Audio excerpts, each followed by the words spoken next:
In that corner by the bundles of bamboo, I see an animal that looks like it's dressed as a zebra for Halloween. I got an okapi back there, and even though it does look like they're wearing zebra pants, they're actually the closest relative to the giraffe. Both the okapi and the giraffe have a dark purple tongue, most likely to protect the tongue from the sun while they're eating. I also see on your left here a copper-colored antelope called a bongo. Bongo's horns tilt back so they don't get tangled in the underbrush when they're moving through the bushes, and their fur is highly pigmented. So if they want to rub a tree, that's how they can mark a tree. It's just by rubbing against it a little bit. I can't see it properly. On the left over here, we have another antelope. Over here, this is the greater kudu.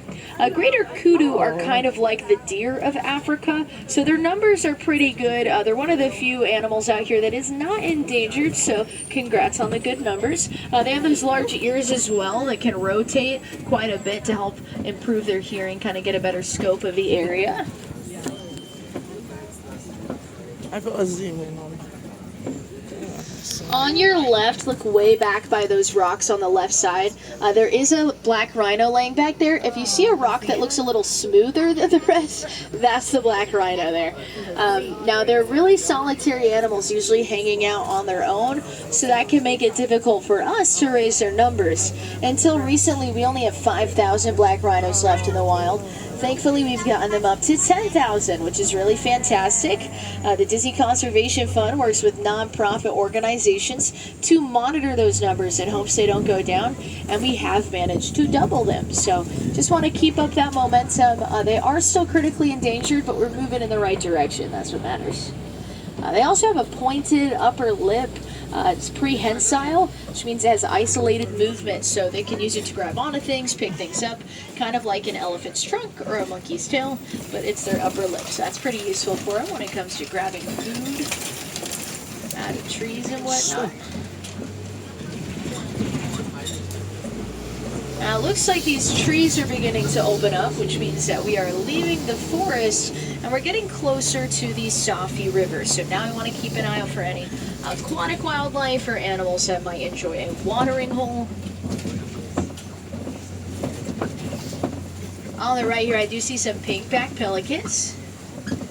They do get their name from the pink coloring on their backs, which is most prominent during their mating season, so how pink they are will change throughout the year. Then they have those large bills and can expand to hold lots of water, including entire fish, because we love saving a snack for later. See a few of those on the right. Also looks like there's some vultures soaking in some sun. Oh no, I don't like vultures. And on the left, I see some Oh, hippos. it's quite funny. They got their laying in the water. sunbathing. A group of hippos is called a bloat. You can see their backs sticking out of the water. They do spend most of their time submerged in the water. It's to protect themselves from the sun. They can also hold their breath underwater for up to several minutes at a time. Now, when they're moving in the water, they're not usually swimming. They're not great at swimming. They are most likely walking along the bottom. In fact, hippopotamus roughly translates to water horse, so it's a big part of how they get their name. Despite their big, powerful jaws, they do eat vegetation. Their jaws have another purpose, which is to show dominance. So, remember, we're going to open their mouth the widest. They get to be in charge. If you've ever played Hungry Hippo, it kind of looks like that. There's a few hanging out by the waterfall to your left, kind of moving back and forth. Speaking of big, powerful jaws, I see some Nile crocodiles. I see at least two kind of hanging out near the shore there. Keeping out for any more. They do like to sunbathe quite a bit. They have extra plating on their backs. It works like armor. Oh, wow. It also works like solar panels, helping them to absorb sunlight to stay nice and warm, which is great because they're cold-blooded. So they are relying on outside sources of heat. They don't like the cold very much. That's why you'll see them sunbathing so often. It gives them more control over their body temperature. So next time you're at the beach laying in the sun, you can feel like a crocodile. There are also pretty good mothers, so roll their eggs gently in their jaws to help them hatch. Just give them a little extra help there. Looks like our terrain is changing again. While in the river, those animals rely on water year-round. In the West Savannah, these animals have to deal with a rainy season and a dry season. So that means during the dry season, they got to figure out how to find water, how to retain water, how to regulate their temperature. So these are all things to look out for. And the West Savannah is also pretty large and flat, so it means you might see a lot of different animals all at the same time. You might see them spread out. You might even see them way off in the distance. So I'm going to talk about an animal whenever we get closer to it so you can see it better, but feel free to look around yourself. We have those animal spotting guides above you. If you don't want to wait to know what you're looking at, play a little I Spy there.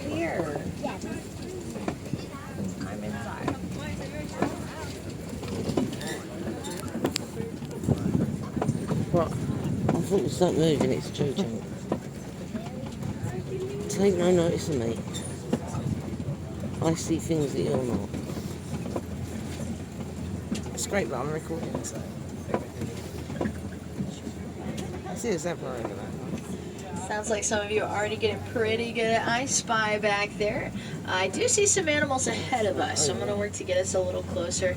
Just also keeping an eye out in case there's anything that we're passing by. It might be hiding in bushes somewhere. There's a pumpkin up there.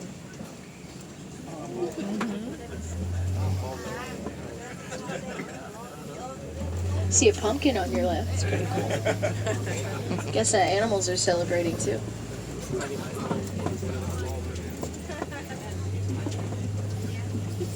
Yeah. Let's spot a pumpkin. On the left here, I do see a wildebeest. I also see some zebras and some sable antelopes back there.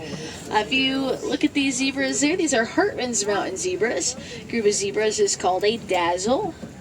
And then sable antelopes are the symbol of the Harambe Wildlife Reserve. They're the only antelope that will fight back against predators. And we are fighting to protect all these animals out here. We do have those wildebeest there. Wildebeest means wild beast in Afrikaans, and they travel in herds up to 10 to 1,000, so they can get into pretty big groups. We are also passing by very large structures called termite mounds. Termites will make these out of dirt, saliva, and dung. Home sweet home. Also got some very tiny antelopes on both sides of us. These are called springbok. They only get around 2.5 feet tall, so this is as big as they get. Smallest type of antelope you'll see out here. And they are named pretty well because they can spring 13 feet up into the air. Are we gonna get one? Are we good? Oh, just running, gotcha. They can spring 13 feet into the air and 13 feet out. When they do that a few times in a row, it kind of looks like they're double jumping, like in a video game. Also means if they wanted to, they could hop through one of these windows and out the other side, which thankfully they haven't wanted to yet. But I was a little worried they might a second ago. So we're gonna see what else happens today. On the right here, we got some Maasai giraffes. There's a few kind of hanging out by those trees there. The little horns on their heads, those are called ossicos. Whenever we get close to a giraffe, make sure to keep an eye out for the dark purple tongue that they share with okapi. On a giraffe, that tongue can be the length of a fully grown man's forearm. So kind of a crazy long tongue there. A group of giraffes is called a tower. Giraffes only sleep for a total of about 30 minutes a day, spread out throughout the day. They do not sleep very much, just a lot of power naps. They're prey animals, and if you're awake most of the time, it makes it a lot easier to keep an eye out for predators. I do also see some more termite mounds around us here. They can be as hard as concrete. In fact, sometimes rhinos will use them to sharpen or file down their horns, which are made out of keratin, like your fingernails or hair. So when they do that, it's just like filing down a fingernail. It's not going to hurt the rhino at all. Mine are made of acrylic. Just get to be their own nail tech a little bit. If you throw your gaze to the right, way far back there, there's an Ankole cattle, a few of them hanging out with those very large horns. Their horns are not as heavy as they look. They're actually honeycombed on the inside, which allows for extra blood circulation to keep them nice and cool when it is hot out. So those great big horns are practically hollow, Both the male and female Ankole cattle have those horns. Both got a cool down. They come in all different shapes and sizes. And they are a And there's a giraffe. domesticated animal. All the other animals a you've seen giraffe are in the wild background. animals. Yeah. But the Ankole cattle There's a were giraffe behind them. domesticated by the Watusi There's a what? people. There's a giraffe and so behind they're them. also known as Watusi cattle. Oh, They I get see. two names there. They're part of the bovine family, so that is the same family that cows are in. Which has to feel like a really big plot twist, I'm sure. Very surprising information there. Another giraffe on your left. It looks like there is a baby giraffe peeking up at us on your right out of those bushes. Well, he's bent down for more food now, but on your right as well are some very large antelopes called elands. They're the largest type of antelope you'll see out here. Can't see. There you can see that baby giraffe. Yeah, I know. I can't see. I'm not Busy near. snacking right now. But there are only 30,000 You're in Maasai the way. giraffes that are left. They're going through what's known as a silent extinction. It's when people aren't super aware of the fact that they're endangered. So the ways that we can help is by raising awareness, letting people know about the help that giraffes need. Just need a little extra help out there. I didn't see Mickey Mouse. No, I didn't have his back to you. I see our next animal. It's a really big one. Got an African elephant on your right there. Oh. Yeah, look at this big guy. See those magnificent ears? African elephants do have larger ears than Asian elephants. Dumbo. Some people also like to say their ears are shaped like the continent of Africa. That is more of an opinion than a fact, but it's a really fun coincidence. On your left, look way back there, that monkey walking away. It's got pink and blue on it. That is a mandrill. It is the largest type of monkey. And Rafiki from The Lion King is based off a mandrill. Oh, I didn't see him. It was just his bottom. I didn't see him. Now back to those elephants' ears. Have you ever seen an elephant flapping their ears? They're not trying to fly away like Dumbo. They're trying to help cool down. They have blood vessels behind their ears that are going to help with that. And another way they'll try to cool down is by throwing dirt and sand on their backs to create a barrier between their skin and the sun, kind of like how we use sunscreen or wear certain clothing to protect ourselves from Sorry. the sun. Now they are packeters. They got some weathered skin. They need a little extra help from that dirt and sand. All of these animals have traits that they have evolved slowly over time, some built-in characteristics to help them out with their surroundings. They still need extra help sometimes. You can't just go to the store and get whatever they need the way humans can, right? So they have to come up with other solutions. And it's really cool to see what they come up with. They get really creative with it. I have two different animals come up with two different solutions to the same problem. It's pretty fun to see. Got a lot of red clay in front of us here. Try to see if you can find any markings in the red clay on either side of you, any long gashes you might find. I do see some on both sides, but there's some on the right that are a little easier to see. They're kind of farther down. These are all from the tusks of elephants. Elephants will use their tusks to dig into the clay and get some extra nutrients, much like a multivitamin or vitamin gummy you might take in the morning. So that is how they will supplement their diet. Another one of those creative solutions. I see another elephant, a few more actually, on your left up here. They're hanging out by these very large trees called baobab trees, which are also known as the tree of life. That is because during the rainy season, they will collect lots of water inside of them. And then during the dry season, when there's not as much water everywhere, animals are able to access the water inside of the trees after elephants put holes in the trees with their tusks. So those tusks really come in handy. Unfortunately, their tusks are also often what they are poached for, so we want to do what we can to put a stop to that poaching. And it looks like there's a baby elephant on our left here hanging out right up front for us. We have found a matriarch herd. Elephants are matriarchal. They are led by the oldest and wisest female. She's going to remember where all their best food and water sources are. You may have heard an elephant never forgets. That's because they do have excellent memory. And they also, what was I about to say? I completely forgot. I guess I'm not an elephant then. They eat a lot. They eat a lot. They'll eat up to hundreds of pounds of food a day. Now on the left we have some more elephants here. Elephants have pretty long lifespans as well, ranging between 40 to 80 years. So that paired with their good memory, their high emotional intelligence, and their long lifespans does mean that they do form long-lasting relationships with each other. So it's another reason that nature is so important. Oh, On the flamingos. left, you got some flamingos. These really tall flamingos, not super pink. These are greater flamingos. Usually people are thinking of lesser flamingos or Caribbean flamingos, but all flamingos start out gray and fluffy. They get their pink color slowly over time from the shrimp that they eat, as well as other organisms that are in the water. It can take about 2 years for that pink color to come in. And a group of flamingos is called a flamboyance. A flamboyance of flamingos. They get a really fun name. Yeah. Love it. I wonder if my favourite birds As are we make our way into the East Rhinos. Savannah, I see some Oh, southern I love white rhinos. rhinos on our left. Now they are more social than black rhinos, so you're more likely to see them in a group. A group of rhinos is called a crash. They're kind of like 5,000-pound puppy dogs. And you can also see their nice wide mouth shape, which is important because white rhino is a mistranslation. They're originally called white rhinos. Westerners thought they were saying white, but white means wide. Oh, there's some more on your right there. And that's in reference to their wide mouth shape. Whereas that black rhino we talked about and a lot of other rhinos, they have more of a pointed upper lip. So it's a really great way to tell them apart is their mouth shape. Now ahead of us, we want to look out for animals using camouflage. With camouflaged animals, look for movements such as swishing tails, switching ears, walking around if we're really lucky. And I do see a cheetah on your left there. There's one laying far back on the horizon line just in the sun, and then there's one moving around in the shadows. So you can see how that movement helps you see a camouflaged animal there. Yeah, that was the cheetah. That one I got the video on it. I got the cheetah on video.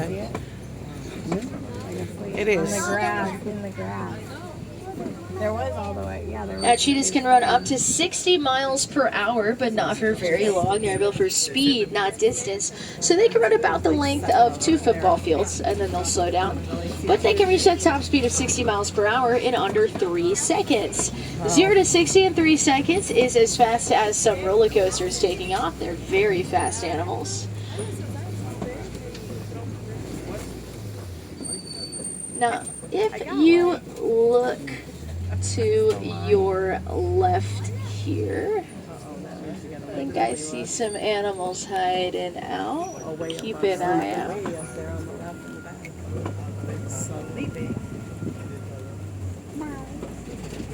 So these rocks are called Kopi rocks. They're what lions like to lay on, like Pride Rock in The Lion King. So I'm hoping we might be able to find some. But lions do also sleep a lot. They'll sleep up to 20 hours a day, so almost the full 24. They sleep so much they're only really awake about 3 years of their average lifespan. And I do see some sleeping over here. I see that male lion taking a nap there, getting those hours in. Yawning and roaring is also contagious for lions, just like how if we see someone yelling, it makes us want to yawn and do the same thing. When I say lion in Swahili is Simba, the way they say king in Swahili is Mufasa. So the way they say Lion King in Swahili is Simba Mufasa. They worked really hard at the studio that day. I want a cat When are we called going to name Simba. these lions? On the left, look directly to your left and back a little bit. You see some fuzzy rocks back there? Those are warthogs. Just trying to be a little tough to see there. They have 2 sets of tusks, one for digging and one for fighting. They'll use their digging tusks to make burrows. They climb into the burrows with their tusks sticking out as a warning to other animals. We can see those rhinos again on the right there. Oh, you see them either? Also see an ostrich. Ostrich. Ostriches can run up to 40 miles per hour, so My not quite as favorite fast bird. as those cheetahs, but still very fast, especially for a 2-legged animal. 2-legged animals are built for distance running, while 4-legged animals like the cheetah are built for speed. So that's how ostriches are the fastest animal on 2 legs. And on your right are some ostrich eggs on the ground to go with that ostrich. They have very yellow eggs. Yeah, Massive. big They're egg. also very strong. A human could stand on them and they would not break, so they can withstand a lot of weight and pressure to help protect the egg there.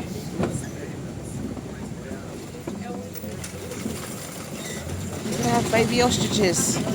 Yeah, but are they live eggs or are they just like... I think they're live eggs, that's why they were there. And welcome everybody to Magadi Glen.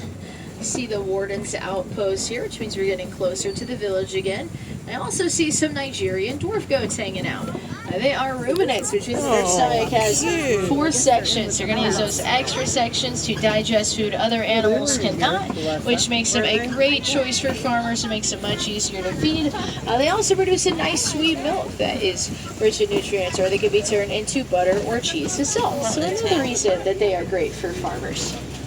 If you are a fan of the goats, I recommend checking out Rafiki's Planet Watch, where you can go pet some, as well as some other domesticated animals. They're open until 4:30. Then if you want to see some more African wildlife, I recommend the Gorilla Falls Exploration Trail. It's about a 20-minute, fully accessible trail with gorillas, hippos, zebras, Nicomo rats, if you like Kim Possible, and lots of other really cool animals. I say this because our adventure is nearing an end. Thank you guys so much for joining me. For any wilderness